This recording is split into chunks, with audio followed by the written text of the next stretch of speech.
అవని stories. తాను చేసే వంటల్లో ఉప్పు ఎక్కువగా వేసిందనే అనుమానంతో అనసూయ తన కోడలు అవనితో గొడవపడుతుంది. ఇద్దరూ జుట్లు పట్టుకుని పోట్లాడుకుంటూ ఉంటారు. అరుచుకుంటూ గోలగోల చేస్తుంటే వారిని అలా చూస్తూ ఉండిపోతాడు అరవిందు. ఇంతలో అక్కడికి సురేష్ వస్తాడు. తన భార్య తన తల్లి పోట్లాడుకోవటం చూసి తట్టుకోలేకపోతాడు. వెంటనే వెళ్ళి తన భార్య అవనిని లాగిపెట్టి ఒక్కటిస్తాడు. నీకేమైనా పిచ్చి పట్టిందా? పెద్దవాళ్లకు గౌరవం ఇవ్వటం రాదా నీకు? అవతల నాన్న కూడా ఉన్నారు కదా, ఆయన ముందే నువ్వు మా అమ్మతో ఇలా గొడవపడుతున్నావేంటి? నువ్వు కావాలనే కుటుంబాన్ని విడదీయటానికి ఇలా చేస్తున్నావా? నిజం చెప్పు, నీ మనసులో ఏముంది? అవును, ఈ కుటుంబాన్ని విడదీయాలనేదే నా కోరిక. ఇంకేం పనిలేదా నాకు? నా పాటికి నేను సిటీలో సంతోషంగా ఉండేదాన్ని. నన్ను ఇక్కడికి తీసుకొచ్చి మొత్తం నాశనం చేసేశారు. ప్రశాంతంగా ఉండి నన్ను ఇలా గందరగోళంగా మార్చేశారు. ఎంతసేపు నేనే ఏదో ఒకటి చెప్తున్నాను అంటున్నారే గాని అవతల మీ అమ్మగారు కూడా ఉన్నారు. ఆవిడేం చేయలేదని అనుకుంటున్నారా? నా పాటికి నేను వంట చేసుకుంటున్నాను. నీ భార్యే కావాలని నా వంటలో ఉప్పు ఎక్కువగా వేసి నా హంగామా చేస్తుంది. తిరిగి అడిగితే ఇష్టం వచ్చినట్టు ప్రవర్తిస్తుంది.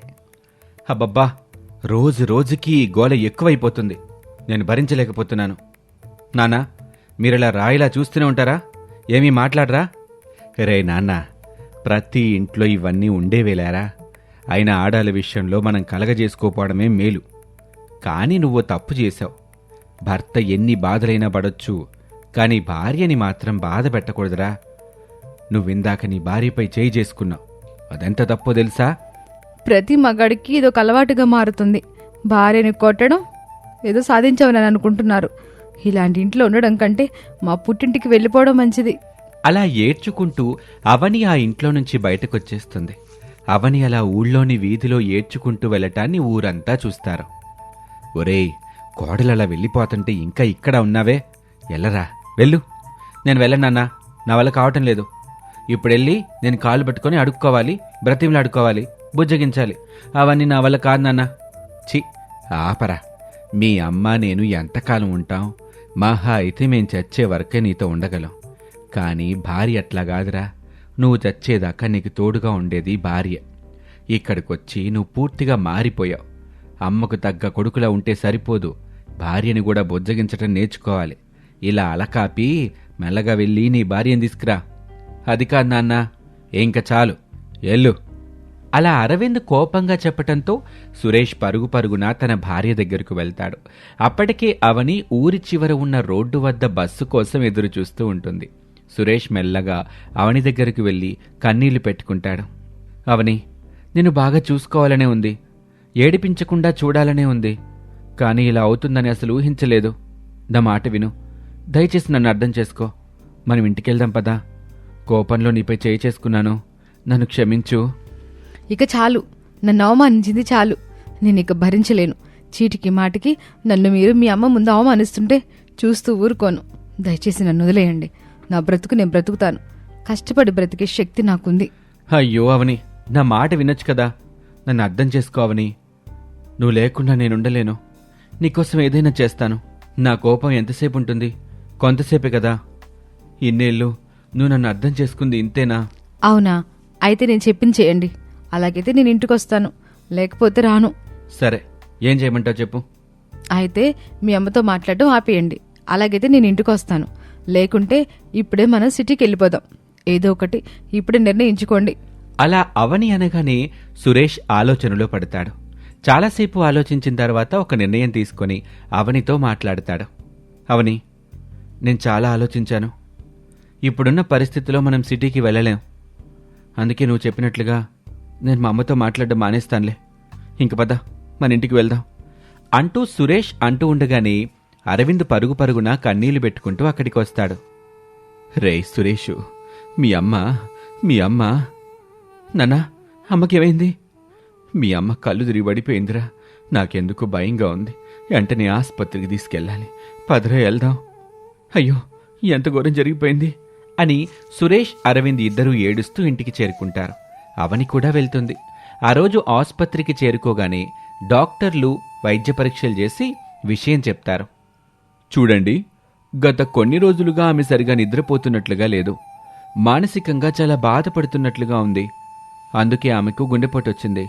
మరోసారి ఆమెకు గుండెపోటు వస్తే ప్రాణాలకే ప్రమాదం. అలా జరగకుండా చూసుకోండి.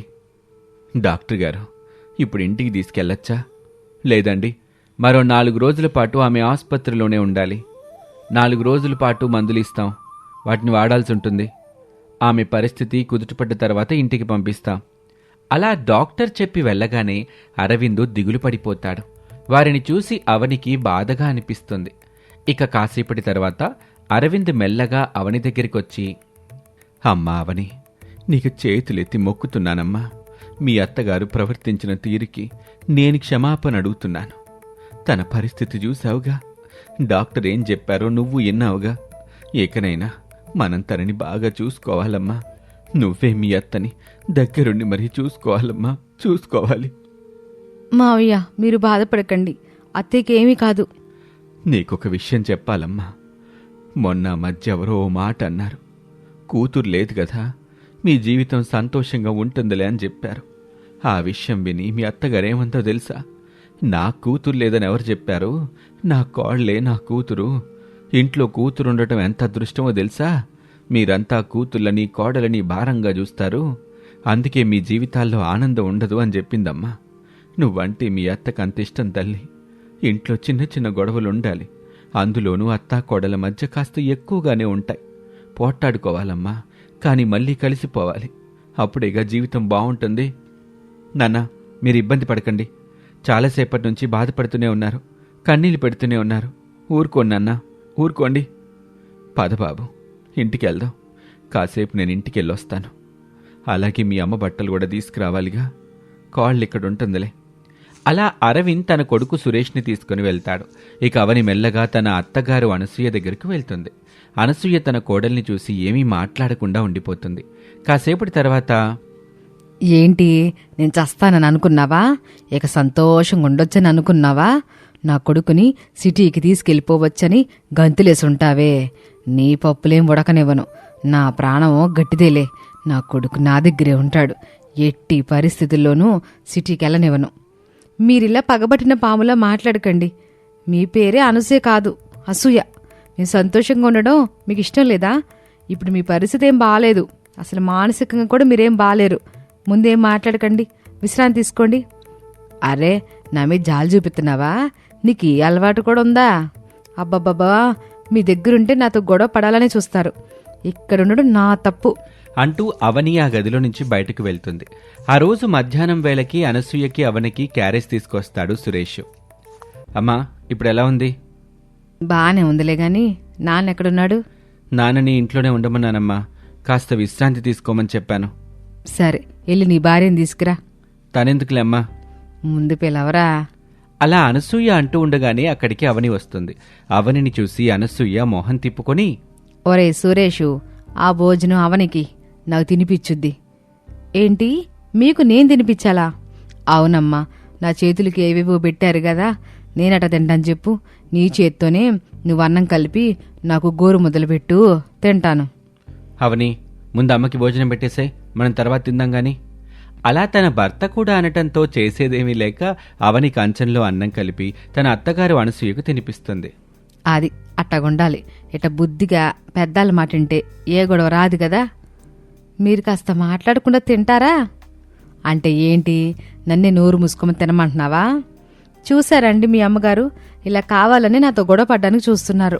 అవని, అమ్మ మాటలు పట్టించుకోకు. అమ్మ మనసు నీకు తెలుసు కదా, మాట కరుకు, మనసు మాత్రం చెరుకు. సురేష్ అలా అనగానే అవనీక కోపంగా అనసూయ నోట్లో ముద్దలు పెడుతూ ఉంటుంది. భోజనం తినిపించిన తర్వాత చేతులు కడగటానికి బయటకు వెళ్తుంది. ఆ సమయంలో కిటికీలో నుంచి అనసూయ సురేషు ఏం మాట్లాడుకుంటున్నారో వింటూ ఉంటుంది. అది గమనించిన సురేష్, ఏంటమ్మా నువ్వు? తననలా అంటుంటే ఎలా చెప్పు, బాధపడుతుంది కదా. ఒరే, తనంటే నాకు కూడా ఇష్టమేలేరా. ఏదో కావాలనే తనతో అటు అల్లరి చేస్తా ఉంటా. నువ్వేం పట్టించుకోబాక. నా కోడల్ని నేను నా కూతుర్లా చూసుకోవాలనుకుంటున్నా. అందుకే ఇప్పుడు కూడా తన గోరు మొదలు తిన్నాను. నువ్వింత ప్రేమగా ఉంటావని తనకు తెలియాలి కదమ్మా. అవని ముందు మాత్రం అలా మాట్లాడతావెందుకు? అదంతేలేరా, కొన్నాళ్ళ పాటు అట్టాగే సాగుద్దిలే. తను వింటే అంతా అర్థమైపోద్దిలే గాని ఇక మాట్లాడడం ఆపు. అలా అనసూయ అనగానే సురేష్ మౌనంగా ఉండిపోతాడు. ఇక చేతులు కడిగాక అవని తన అత్తగారు అనసూయ దగ్గరికి వెళ్ళి, అత్తయ్య ఇక మందులు వేసుకోవాలి, ఇవనా? ఇవ్వమ్మా, ఇవిగో వేసుకోండి అంటూ మందులిస్తుంది. అనసూయ మందులు వేసుకున్నాక అవని ఆ గదిలో నుంచి బయటకు వస్తుంది. ఇక అప్పుడే డాక్టర్ గారు తన మామగారు అరవిందు అటువైపుగా వెళ్తూ ఉంటారు. వారిని వెంబడిస్తుంది అవని. 2-3 రోజుల్లో నాటకం పూర్తవుతుంది కదా, ఇలా నటిస్తూ ఉండమంటే నాకు కష్టం.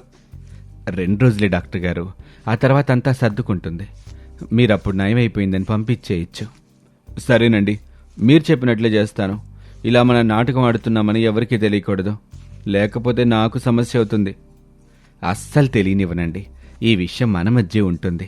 అలా అరవిందు డాక్టర్ మాట్లాడుకుంటూ వెళ్తుంటే అవని ఆ మాటలు విని భరించలేకపోతుంది. షాక్ అయిపోతుంది. తన వాళ్ళు అలా నాటకం ఆడుతున్నారని తెలిసి భరించలేకపోతుంది. అక్కడే అలా నిల్చొని ఉండిపోతుంది. ఇక ఆ తర్వాత ఏం జరుగుతుందో వచ్చే భాగంలో తెలుసుకుందాం.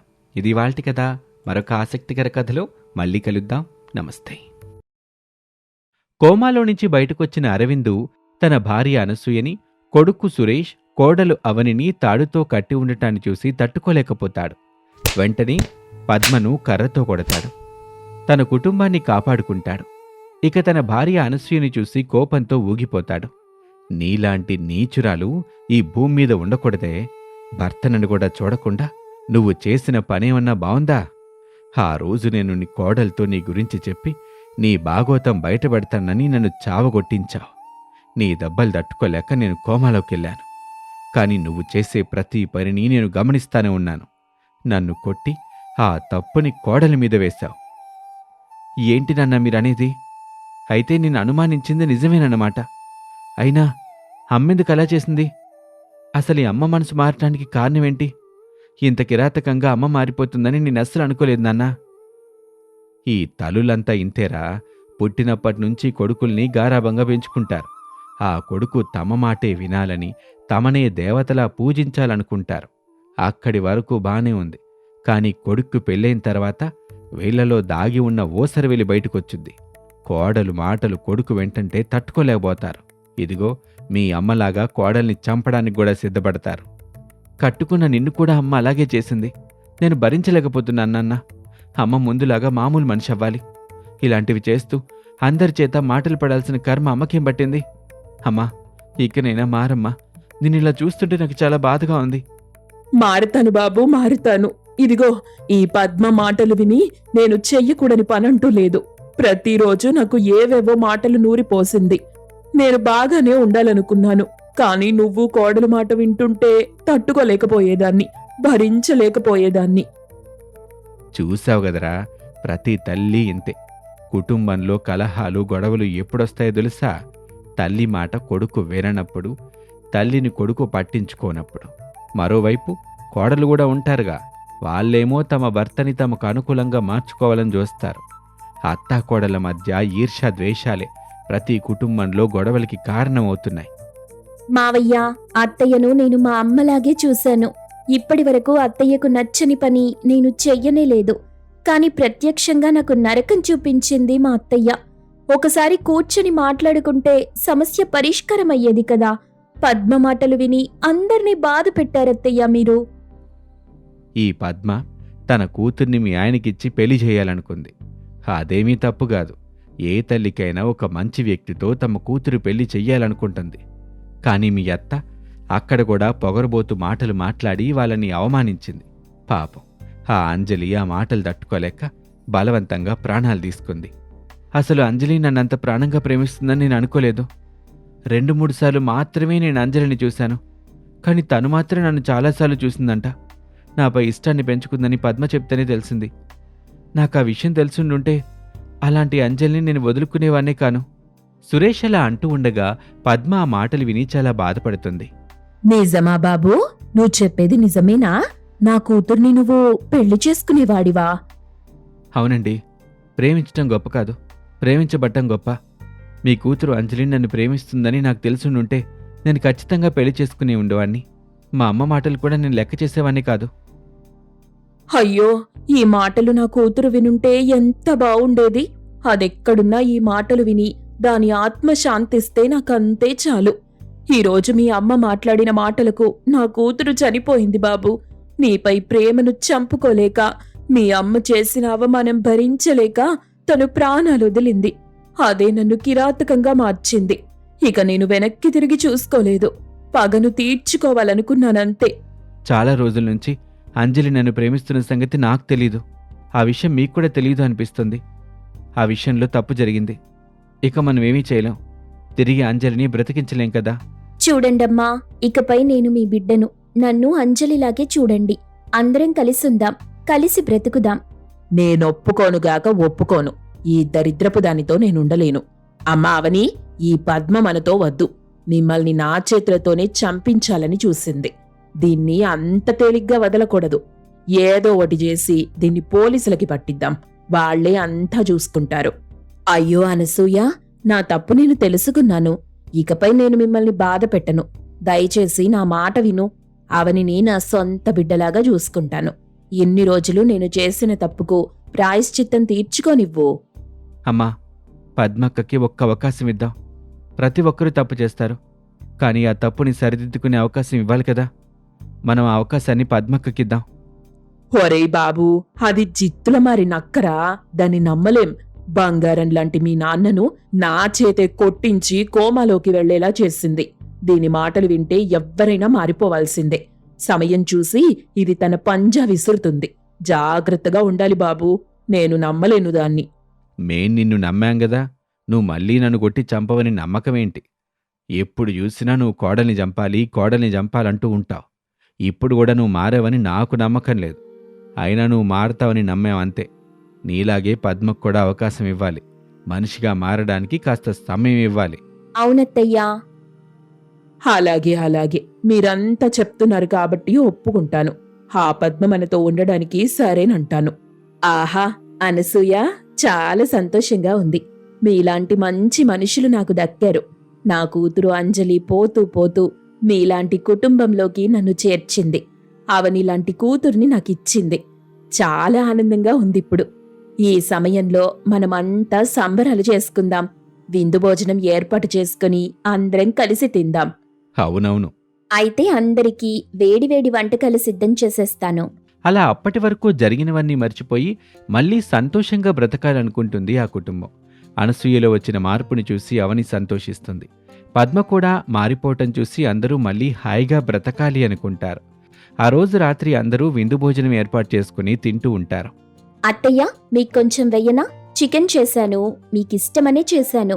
అలాగేనమ్మా, నాకు కొంచెం వెయ్యి. అదిగో ఆ పద్మకి కూడా కాస్త పెట్టు. నేనిప్పుడే తినను, మీరంతా తిన్న తర్వాత తింటాను. అమ్మా అవని, నువ్వు కూడా కూర్చొని తినమ్మా. నేనొడ్డిస్తున్నానుగా, నీకెందుకు శ్రమ? తినమ్మా, తిను. సరే అవని, పద్మ వడ్డిస్తానంటోందిగా, తిను.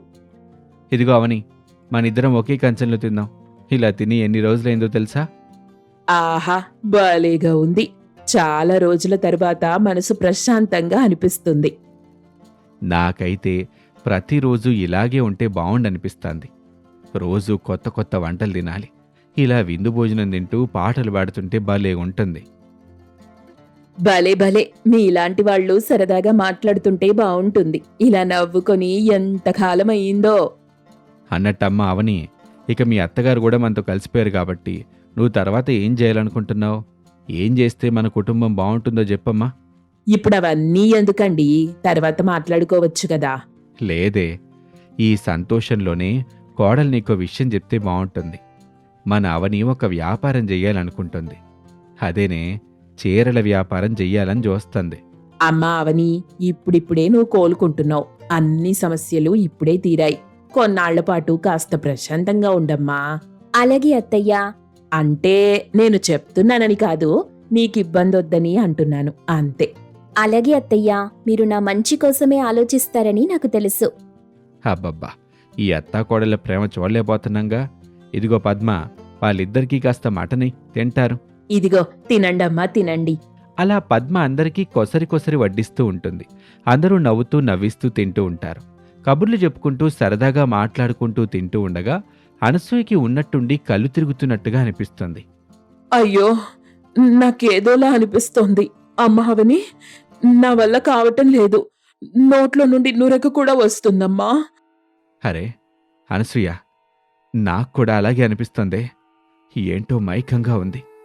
ఏం చేయాలో అర్థం కావటంలా. అమ్మా అవని, ఏదో ఒకటి చెయ్యమ్మా. నాన్నా, నాకు కూడా అలాగే అనిపిస్తుంది. కళ్ళు తిరుగుతున్నాయి, మైకంగా ఉంది, నోట్లో నుంచి నురుగొస్తుంది. పద్మమ్మ, నాకు అలాగే అనిపిస్తుంది. కళ్ళంతా మసక మసకగా కనిపిస్తున్నాయి.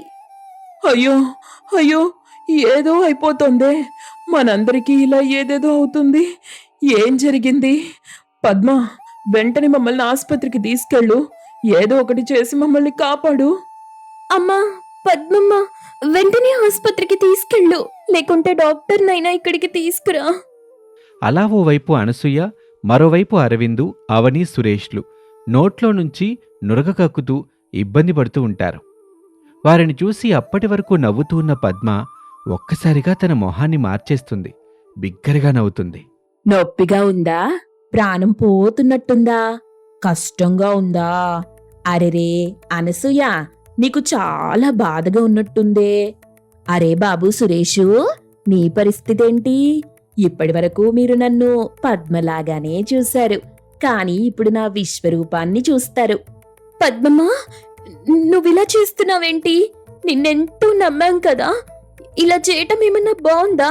దయచేసి మమ్మల్ని ఏం చేసావో చెప్పు. మీరు తినే అన్నంలో విషం కలిపాను. మీరంతా కట్టగట్టుకుని చావాలి. అది చూసి నేను సంతోషించాలి. ఓరి దేవుడా, మాకే ఎందుకు స్వామి ఇలాంటి కష్టాలనిస్తావు? మీకే ఇవ్వాలి, ఎందుకంటే మీరే నా జీవితాన్ని నాశనం చేశారు కాబట్టి. నా బిడ్డ అంజలి లేదు, చావలేదు. నా బిడ్డ చావలేదు. అమ్మా అంజలి. పద్మలా పిలవగానే అక్కడికి అప్పుడే అంజలి వస్తుంది. అంజలిని చూసి అనసూయ, అరవిందు, అవని, సురేష్ అందరూ షాక్ అవుతారు. నా బిడ్డ బతికే ఉంది. చూడండి, మీ కళ్ళతో చూడండి. ఓ అవును కదా, మీరు చావబోతున్నారు. చస్తూ నా బిడ్డని చూసి చావండి.